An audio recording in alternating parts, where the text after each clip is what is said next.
Hello and welcome to Enter the Boardroom with New Rob, the podcast exploring what makes great boards and board members. I'm your host, Oliver Cummings, CEO of New Rob, the board search specialist and market leader bringing science to the art of board hiring. Today's guest is Claire Bassett. She is chair of the Property Ombudsman and the Serious Fraud Office, Registrar of Consultant Lobbyists, a Cabinet Office arm's-length body, and a non-executive director of the Solicitors Regulation Authority and the Law Commission. Previously, Claire was Vice Chair of the Internet Watch Foundation and the Association of Chief Executives, and Non-Executive Director of the Chartered Insurance Institute. She served as Deputy Director General of the Independent Office for Police Conduct, Chief Executive of the Electoral Commission, where she led the UK's elections watchdog and regulator of political finance through the EU referendum. She has also served as Chief Executive of the Parole Board and the Criminal Cases Review Commission, and was Chief Executive Designate of the Shadow Trade Remedies Authority. Claire, welcome to Enter the Boardroom. Thank you very much. Thank you for inviting me. Can we start by talking about your executive experiences that have been formative in the way that you operate today in the boardroom? Have there been one or two moments in your career that have most shaped how you now show up in the board? That's a good question. I've been really lucky, I think, through my career, both as exec and now as a non-exec. I've worked on quite a large variety of boards, but probably the first two boards that I was a exec member of were the sort of most formative for me. The first one was a really unusual setup. It was an organisation providing advice and guidance services to young people. And it was a company limited by guarantee, fully funded by the government, delivered through a subcontracted model with the subcontractors as shareholders, so they sat on the board. So I think that was my induction into unusual governance. And it was a really extraordinary interview. I was quite young. I was about 28, 29 when I joined. Fortunately, the chief exec was taken ill and resigned, and I took over from her. And I think two things really came away from that for me. Firstly, I had the most amazing chair, Roy Collis, who just had my back. And he and I are still in contact, 30-something years later, still exchange Christmas cards. But he was unflappable. And he just said, get on with it and do it. And just had confidence in this very inexperienced person who was doing it. And I think I really value that sense of personal support and try and mirror that. And it was a tricky board. You know, we had some performance issues with some of the subcontracts and subcontractors who were very powerful. And, you know, they used to do things like get central government people to ring up Roy at home in the evening and tell him to sort out his chief executive. And he would just, you know, tell him to get lost and have my back. And I really appreciated that. And actually, we turned that organisation to a really successful one as a result. And he also was very keen on convening and bringing together people who had expertise, and particularly the voluntary sector. And we did a lot of that. And so that was really influential. But the other thing, which was perhaps not such a positive experience there, but really learnt, is that, you know, we became, I think, one of the top 3 performing partnerships in the country. We were really impacting the service users, particularly vulnerable service users.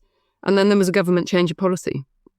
And all the funding was just moved into local authorities. And we had to shut the service and TUPE all of the staff into jobs that they didn't particularly want in different places. And that realisation that even if you are doing a really good job and you are delivering and you've got a really successful organisation, you know, if the headwinds change and if policy changes, then sometimes you have to learn that tough lesson. And then that was very difficult. I was quite idealistic. I think I really felt quite strongly if you were doing it well, so that the fates would reward you.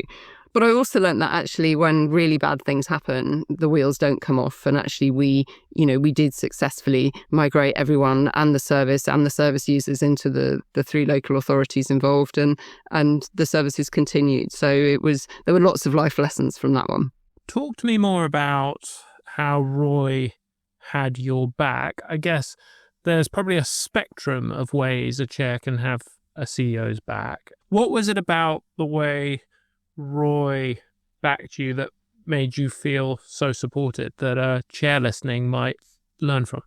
I mean, he could be quite challenging. I think the starting point was we have very shared values.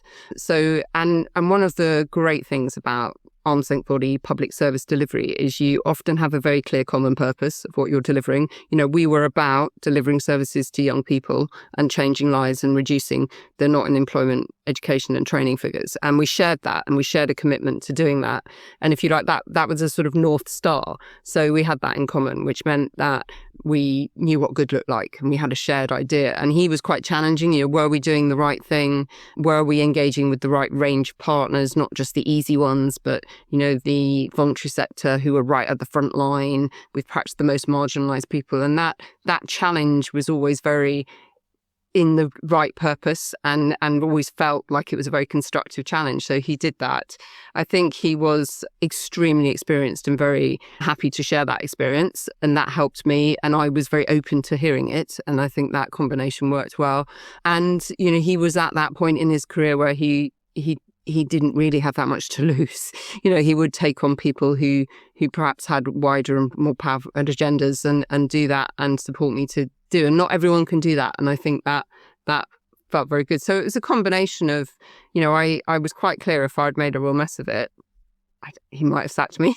But he was absolutely clear that he wanted it to succeed, and so did I. So that's where we were. So for someone listening to this who's a board member who's thinking, gosh, I'd like to figure out whether I have the same sort of values as my CEO. I don't think I quite have that intuitive feel for it. Like, what 3 things would you recommend they dig into in a discussion with a prospective CEO? I think the first one I would do would be to look at, do my value, as if I was prospective NED or non-exec or chair going to, first of all, do my values chime with the purpose of this organisation? For me, I think that's become much clearer as I've done more non-exec work, but it's things like, I like there to be a service user and them to be that North Star and driving it. So, for example, I am much better in being a NED of a government body that's delivering services to someone than I am perhaps in a membership organisation. I just find that more interesting and more aligned to what I'm doing. So I think the first thing I would do before I even had the conversation with the chief exec, they're busy people, would be to really understand what is the purpose of this organisation, and is it something that I'm aligned to and interested to? And then I always look at, particularly if people publish board minutes and papers, what actually are people talking about? And if you can't do that, ask the chief, what was on the agenda? What do you talk about at your board meetings? Because actually that will reflect what the priorities are, hopefully, and whether that's making that difference.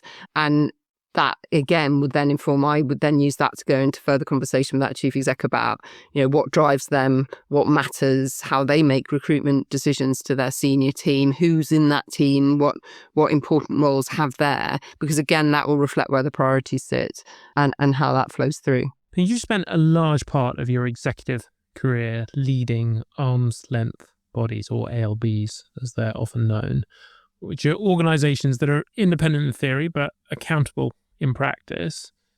When you look back across those experiences, are there patterns that you've seen repeating themselves that anyone considering a government board role should understand before they say yes? Yeah, I think the first one is that you have to understand what independence means. A lot of arm's length bodies are created or were created 20, 30, 40 years ago in some cases, because the government at the time decided that it would be better to have certain decisions or certain services made at arm's length from the government. And therefore, they created bodies to do that at arm's length. That doesn't necessarily mean that those bodies have to be independent. My view really strongly is it really doesn't matter where you buy the stationery from. What matters is whether you can make independent decisions in line with the statute that created you, and that's your role. And so as a board member, I think it's really, really important. And the first thing I always do if I'm thinking about it is go to that primary legislation. What does it say? That's the purpose and that's your function. And that's the bit that I would die in a ditch to defend, those decisions, whatever they are, be it running elections or parole decisions or so on. And the rest of it, I think I've seen on a couple of occasions, boards get really caught up in sort of proxies for independence, which really, about, be it, expenses policies or where you buy the stationery and that sort of thing. And the reality is that you are part of a public sector and a public service delivery, and you are at arm's length, but you're still part of that central government or the departments, whatever, at some point. And I think it is important to respect that, to understand it. You also have to, as a board, make some tough decisions on that, because obviously your ability to do that frontline is limited or expanded by the amount of money you've got to do it. So again, you have to work within those limitations, and it can be really difficult, and that can compromise it. But at the end of the day, and you'd expect me to say this coming, having spent time doing elections, we are a democracy, and those people making those decisions in government are elected through that democracy, and that's how it works. And obviously you get different sorts of arm's length bodies at different distances from the centre with more autonomy. But at the end of the day, I think that if you go in as a board member to an arm's length body, it's really important to explore with that board and make sure you understand what's at the core of that independence and really matters, and what is a distraction, and then how you make the most of what you've got to do it, and how you make sure your value and your efficiency and your ability to deliver is really well understood by those who are making funding decisions. As an executive within these arm's length bodies, where have you seen first-time government NEDs go wrong typically? I think this is one where I would start by saying that it is an enormous privilege, I think, to be on an arm's length body board. You get to do something which is about social purpose, that makes a difference. You get to design services that include vulnerability and people like that. And that for me is something I really enjoy, and it's about making the world better, and that's why I do it.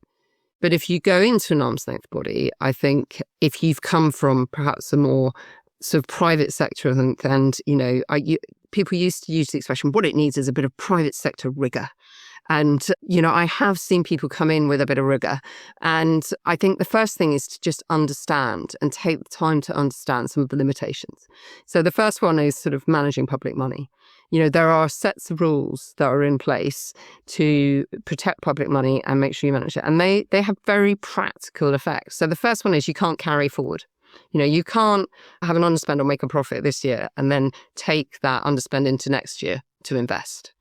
You often can't generate income, if it's not in your statute to do that. You have limitations on things like how much you can pay people, and you may well have to pay within certain bandings. And you also have that real challenge with long-term planning, that sometimes you don't even get your budget confirmed until after the beginning of the financial year. It tends to be fixed for a year, but obviously you have it within spending reviews. But longer term planning, particularly if you're sort of mid-electoral cycle, can be challenging. So I think the first thing, if you're coming into it, is just take the time to understand that context. And that doesn't mean there isn't an opportunity for different thinking and a bit of rigor. There always is. But you can do it much more effectively if you understand the restrictions that board and those execs are working within. Because, if you want to change those things, you probably have to go and be a Treasury non-exec, even then as probably an elected politician. So I think that's the first bit. I think the second one is to value those things that I said at the beginning about service user, about the value of public service and delivering that, and just recognizing that difference, and then doing that change and encouraging change within the context of doing that. And I think the third thing, which it always strikes me whenever I go into a lot of the arm's length bodies I do, is the difference between the myths of the sort of lazy public sector and the reality of what exists in those organisations. I tend to choose organisations to go and work with or in because I really like expert people.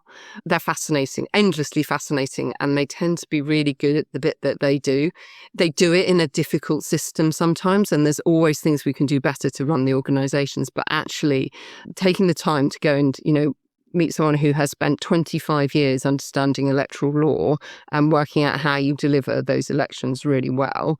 And that sort of thing is really, I think, encouraging and something to do and enjoying that. So I think that's the third bit, is just having appreciation and taking the time to go and see the staff and meet the teams that are often doing really difficult jobs in really difficult circumstances. If you could go back in time now and serve as a board member to yourself as the CEO, what's the support or challenge you'd give yourself that you didn't get at the time?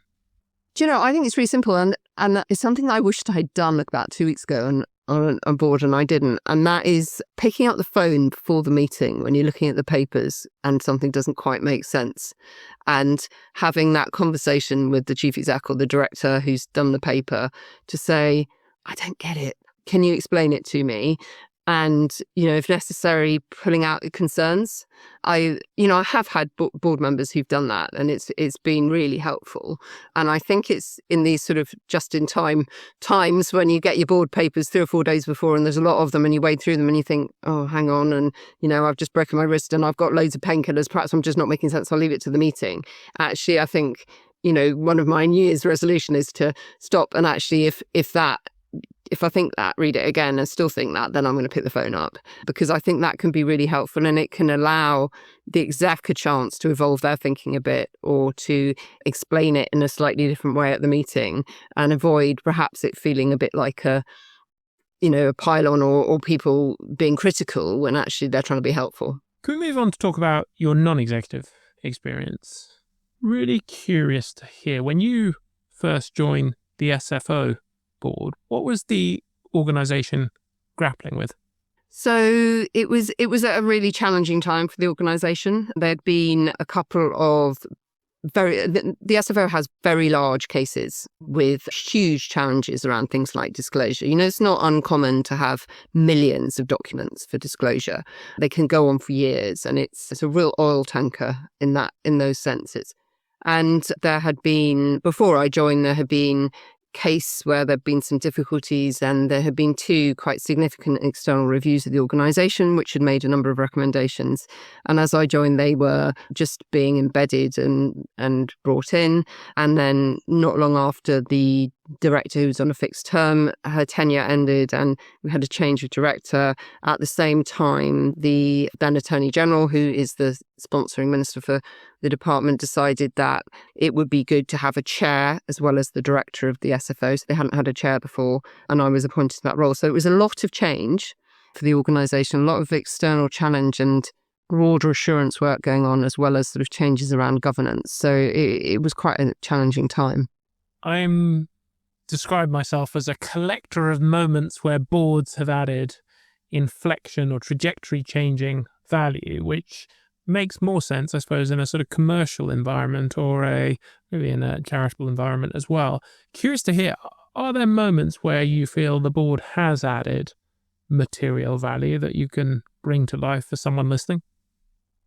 Yeah, I think this goes back. I think different boards have different functions in different organisations, and that's particularly acute in arm's length bodies. You can have ones which are very advisory right the way through to much more delivery oriented. So perhaps to just broaden that rather than just limit it on one board, I think it can be. I think one of the real challenges delivering public services is prioritisation.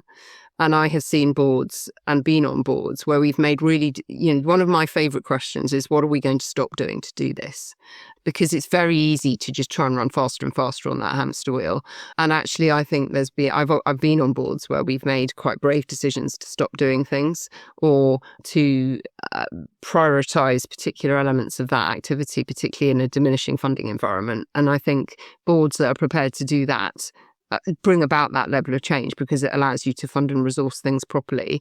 I think, other examples are where you can shift the focus of the organisation. So one board I joined was very inwardly focused, and as part of a sort of strategic review sponsored by the board, we challenged it to think, well, certain aspects of your work, why are you doing it in that way? Is it actually driving the things externally that we want, or is it more about sort of satisfying an internal expectation of this is what we need to do?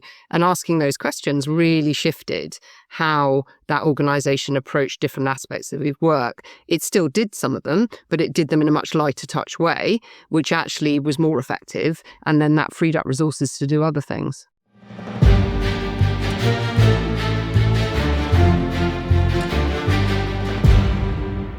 Most people assume a strong executive career is enough to land a board role. It isn't. Boards prefer candidates with prior non-executive experience, and that creates a catch-22. You can't get experience without a role, and you can't get a role without experience. The Enter the Boardroom community helps you break that cycle. You'll build genuine governance credentials, sharpen your board proposition, and get access to over 2,000 live board opportunities a year.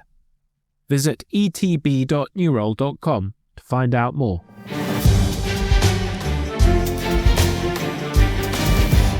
What's an example of where you've made a difficult prioritization choice, and why was it brave? Gosh, I think it depends on the organisation a lot. One of the boards I've been on is an organisation with a very diverse range of things that it does. And you can't just, because you're delivering a service, you can't just stop doing one or two of those in order to focus on another one. But I think where a board can really add value to that is by asking, well, where are our good people? How are we using, where's our leadership energy going? And where is that? And is that the right place for it? And I think one of the roles that a board can play, which is really important, is to look forward as well as backwards and to say, well, actually, what are the challenges of the future? And one of the things that I think I've seen on a number of boards is over the last few years about how we use data. We, as organisations, we gather all this data. We have it in our own performance, about performance of other people, about what's being done where. How do we, particularly if you're in a regulatory setting, how do we use that data, and have we got the tools that allow us to do that well?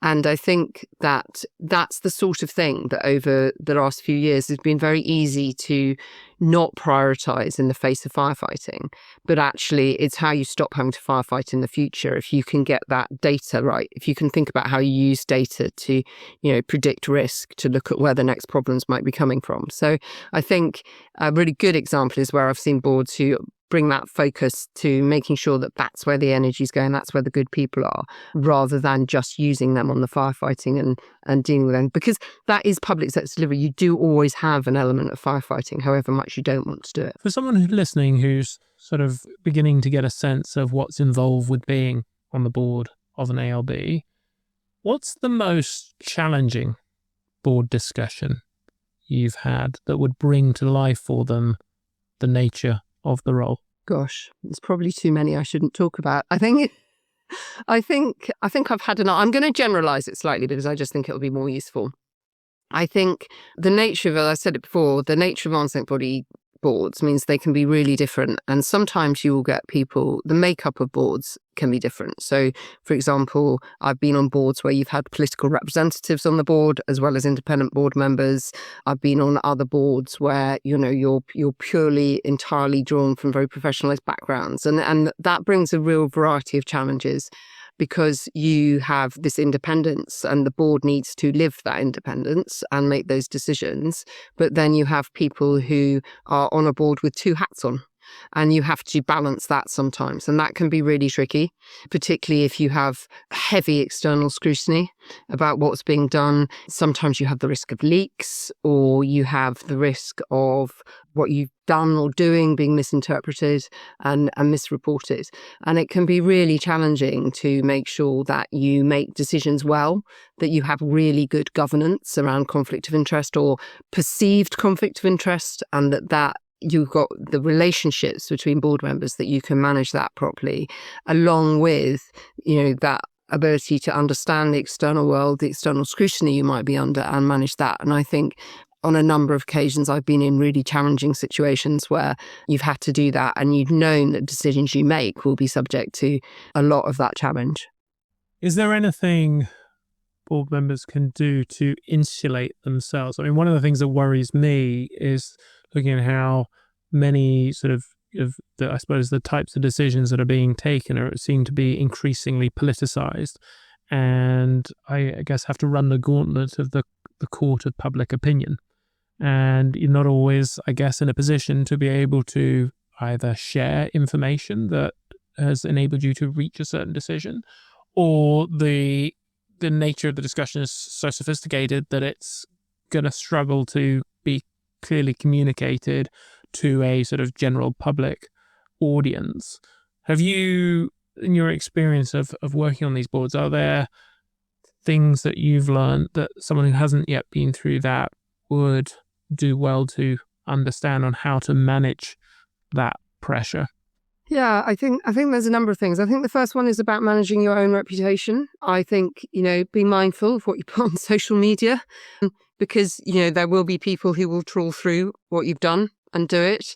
And I think generally as a non-exec, unless you're in a particularly high profile organization, it doesn't happen. But certainly sometimes as a chair or in particularly sort of febrile circumstances, you can get personally attacked, and that isn't very nice. Actually, on the few occasions where it's happened to me, people around me have been really supportive, and it's been fine. And I've got a pretty thick skin and don't mind it. I think there's that side of it. I do think there is more we can do as boards and organisations to engage and explain complicated things. Making sure, particularly the sort of trade press or the specialist press in your area, giving them access is really powerful. Giving them if what you do is you basically deliver something, be it a regulatory function or a service, which is in a really complex set of rules that has particular tests that you just have to apply, and you don't really have a lot of choice in that. If you take the time to invite in a few well-chosen journalists to understand that, then actually what happens is when there is a problem, they will write a much better informed article, and all the lazy journalists who Google it will hopefully get that article first, and therefore it's based on that bit of it. And I think that we can do a lot more of that, and I've certainly seen that done really effectively, just taking that time to explain it. And it is frustrating. The other thing that I always remember when I'm frustrated is, and this was something, I think we all felt quite acutely at the Electoral Commission when we were delivering the referendum, and it was complicated, and there were really complicated rules about spending and that sort of thing. If I, as a non-exec, am finding it tricky to explain it to my neighbour who's really cross, and it's not going to out, so is every member of staff in that organisation, and that's really tough. So one of the things that I think as an exec we can do is, so actually, is there a version of this that we can do? Have we got our internal and our external comms lined up? And if we just take that time, be it to put, op-ed pieces out there, to put explainers out there, then actually that really helps our staff with their engagement in the organisation as well. We're giving them the line of defence. We're explaining it in a way that they can use when, they're at the bus stop or their neighbour. And for me, that test is a really important one and is a good sort of step back. And I do think as a non-exec, that's one of the functions we can fulfil, is just when the exec and even the chair are probably right in the heart of a media storm of defending something, and step back and say, actually, have we got these basics right? Have we got the internal communications right as well? Are we making sure that those stakeholders who really matter, who are a bit more informed, are there as well? And again, there's an awful lot that can be achieved by entirely appropriately briefing, government departments, your sponsor department or ministers, that sort of thing, to make sure that they have that as well and they don't feel blindsided by something. So I think, there's a lot that can be done. There's a lot the role the board can play in just that bit of challenge and support as well for the exec in those circumstances. Can we move on to talk about how you've gone about building your portfolio in arm's length boards? Can you just, for someone who isn't familiar with the landscape, just paint the picture for them of how they might think about what the different sorts of roles available are and how they might navigate themselves towards the ones that will be best suited for them? Yeah, I mean, it is a bit of a sort of mysterious world. If you've never worked in an arm's length body or public sector delivery, I think sort of looking at it from the outside could be, one acronym too far and highly confusing. And the way I describe it is it's a bit like one of those concentric circles of onion diagrams, where at the beginning you have, and in the middle, you have sort of core departments and government. And if you go away from that in circles at varying distance from it. So right in there, within departments, employing sort of almost staffed by the department, you'll have advisory boards, very small arm's length bodies usually, which aren't really at arm's length, and they will have varying levels of governance. And then as you come further away, usually reflected in the sort of complexity or of the decision making or the service delivery, you'll have bodies which are perhaps still employing civil servants but have their own structures and their own freestanding bodies and their own boards. You then come away from that again and you'll have arm's length bodies where you'll employ public servants. That's quite a significant difference for me, because you're not then captured by all the rules around employing civil servants, like pay and that sort of thing. You still have quite a lot of limitations, but it's not as limiting. It's also harder to attract people because you don't necessarily have all the benefits, but it goes out. And then beyond that, you have sort of other, what I would put into, other public sector delivery, things like health and local government and education, where again, there's a whole raft of opportunities. And if you look at that from a NED point of view, you have, at the centre of that, you have opportunities to be advising government ministers, perhaps on a department board. They tend to be very high profile, quite hard roles to get. You need quite a lot of experience for those. Then as you come out, you get to organisations where they perhaps have quite a high profile chair. They're delivering difficult things, but with a board with a sort of real mixture of people on it. And then you get more and more delivery in varying sizes. And I think that's the other thing to remember about sort of this landscape. It's so the variety, if you think about, what public services are, they're everything from nuclear decommissioning through to all the criminal justice functions, through to regulation of the finance world, and just about everything in between. So when people sort of look at me, I think one of the challenges people who talk to me have is finding information about all of this. There's some good stuff on Cabinet Office website, the Cabinet Office public appointments website. If you just Google that, you get a link through to their site. That's where they tend to list a lot of the public appointments, so it will come through people like yourselves as well. But actually that variety is extraordinary. So I think the first thing to sort of do is look at that. I think that in terms of your question of sort of how you understand that, it's always worth talking to people. People like me are always welcome to have conversations with people. And actually, one of the things that I've seen and I welcome when I'm recruiting NEDs is that diversity of applicant. I don't want the same old people coming round and round again. And I'm sure you have the same. It's great to find people with different backgrounds and experience who want to do it. So, and sometimes I'll say to someone, why haven't you thought about it? Oh, why would I want to do that? I'm not a so-and-so. And actually, if you think about the bodies that I've worked in, they're all about delivery, and people who've got change experience, digital sort of oversight of complex change and understanding of that, they're really valuable. And they're the sort of people that we really want on our boards.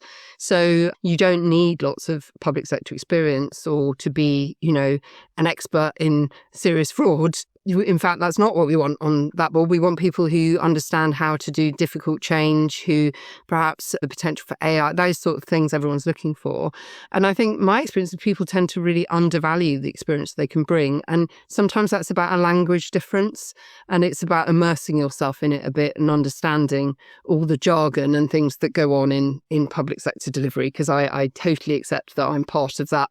You go native to that after a while, don't you? And sometimes I help friends who are applying by just sort of almost translating the job pack for them and explaining what that means. And there will be some roles where there's a very specific sort of high echelon of small group of people that people are after. But actually, I think people, in my experience, tend to assume a sort of political motive and things around appointments a lot more than there is, particularly the roles that are looking for perhaps, a bit more commitment and that sort of thing, time-wise. If I called you up and said, Claire, you inspired me to go and apply for this ALB board role, and I've now got an interview, what should I do? What advice would you give me that others listening can learn from? First of all, understand the practicalities of it. So understand, is it a public appointment? Have you got, an independent chair? Who are they? Why are they on there? Understand who's making the decision and how that's going to work. Because that will differ from organisations. Some organisations will appoint their own NEDs. Other organisations, it will have to go all the way through to number 10 to be agreed. So the first thing I would say is understand the process. And that's where recruitment consultants and people can really help you and ask them lots of questions. How is this working? What's the role? Who are those different people on that panel? Because that's really important, because I think unlike exec roles and things, a non-exec in the public sector, you will often have, one or two people from the organisation and a similar number of people from outside it who are either independent or they're representing a government department or something. So understand the practicalities would be my first bit. I think the next thing I would do is offer to have a look at the job spec and do that and say, just help have a conversation about that spec. Well, actually, when they say we're looking for, strategic change experience or whatever it is that says, I think if you look at the history of this organization, it's obviously, going through a bit of, it's got a plan where it's talking about a big year of change or new systems. So have a look at that. I think sometimes it can be helpful to just signpost people where to look for information. It's not always obvious in the same way. It's really useful to just look at what media coverage people have had as well. I'm always astounded when I'm interviewing people who haven't sort of Googled the organisation to see if they're in the news on the way in. I mean, that's the first thing I do when I get on the train to go to an interview, is to look and see if they're in the news. And sometimes you get people who haven't. And I think that showing that you've done that thought and doing so, that would be the second one. And then I think lastly, would be about making the most of any fireside chats you get. So quite often you'll have a fireside with the chief exec. I think those are really valuable. And Googling all the other, or looking up the other non-execs, seeing if you've got any links there to follow through that. Looking at how frequently non-execs change and those sorts of things as well. Because I think if you get a lot of people who only serve one term, that's always asking why. Things like that as well. And then sometimes if people sometimes you get people applying for a NED role who haven't done an interview in a long time. So I always encourage people to just think about and brush up on their interview technique. It tends to be less formal in my experience than perhaps an exec role. But if you haven't done one for a while, it is worth having a think about how you explain examples, for example, not giving too much context, those sort of things. I'm sure, again, if you have a recruitment consultant involved, always make the most of them because they can be so helpful. But I think those would be my top tips. Time has flown, which means it's time for the lightning round, where I'm going to ask you a short question and ask you for a quick response if you're ready. I will do my best, yes. Best book every board member should read, and why? So I'm really fickle about books, and it tends to be the last book I read. And I've just finished Charlie Unwin's book, Inside Out, which is, he's a sports psychologist and he crosses my horse private world as well as my work one. And I think it's really fascinating to understand how people respond to pressure and anxiety and the dynamics of that. So I found that really interesting and an easy read as well. Boardroom behaviour that irritates you most? So I have two, and they're sides of the same coin. The first one is not reading the papers. And the second one is unreadable papers. Most valuable board ritual? Getting to know each other outside of the formal board meeting. I think that's so important. A question every board should ask at least once a year. I think it's really important to celebrate success. As a board, it can be very you can be in it and I think just stepping back and saying, what did we do well? Both as a board, to recognise what we can build on affirmatively, but also as an organisation and to show the staff and the teams that you do that as well. What's a boardroom myth you think needs busting? I think probably that you have to be an expert to have an opinion on something. I think the outsider's perspective really matters and is really important. Favourite quote? So this is from my Auntie Marjorie, and she made it to 103, and she used to regularly say she had no regrets, just experience. And I think that's great, and I live my life by that one. Most significant professional insight? So I'm dyslexic, and about 15, bit more than that years ago, I suddenly realised that being dyslexic wasn't just about how I read things and did things, but it was really a mindset and how I see the world, and that can be good and bad. And I think that insight for me has been really powerful in how I deal with other people, how I do problem solving, and how I problem solve within groups as well. A piece of board advice that sounds right, but is wrong? So actually, I would go back to my myth-busting one here. I think that advice that you should only speak up if you're expert on something, I just think it's really powerful having that different perspective and people who can shift from detail up to that big picture as well. What have you changed your mind on about boards over time? I'm not sure I've really changed my mind, but something that's evolved and got stronger and stronger for me is the value of observers, particularly staff observers. We do it really successfully on a couple of the boards I'm on. And there's often an anxiety about confidentiality and all the rest of it. But I've never seen it be an issue, and I've seen it really add value and be quite powerful as well if you've got a tricky board in perhaps moderating some behaviours around the table. But I just think they really add value, and it's something that the more I've seen it done, the more strongly I've felt about it. How are you better today as a board member than when you started? I think I'd probably ask better questions and listen to the answers better. And finally, 3 things our listeners should take away from this episode if they take nothing else. I think that the first one, and I really genuinely mean this, is the variety of non-exec opportunities that are out there in arm's length body land are extraordinary. And that breadth of what you can do and what you can make a difference to is really good. I think that the skills and experience that we need as well on our boards is vast, and that people shouldn't underestimate what they've got, but probably that it is really important to think about it and to understand what you're applying for, both in terms of that diversity of subject matter, but also type of organisation. If you're someone that wants to be in there on a very decision-making board, don't join an advisory board. Understand what you're applying for and take the time to do that and give it the thinking. Claire, thank you so much for taking the time to share your experience and wisdom. Thank you.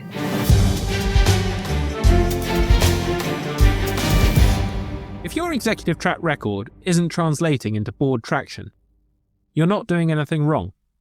The game just has different rules. The Enter the Boardroom community gives you the tools, the network, and the structure to start winning it. Listeners get 10% off. Visit etb.newroll.com and use the code ENTER at checkout.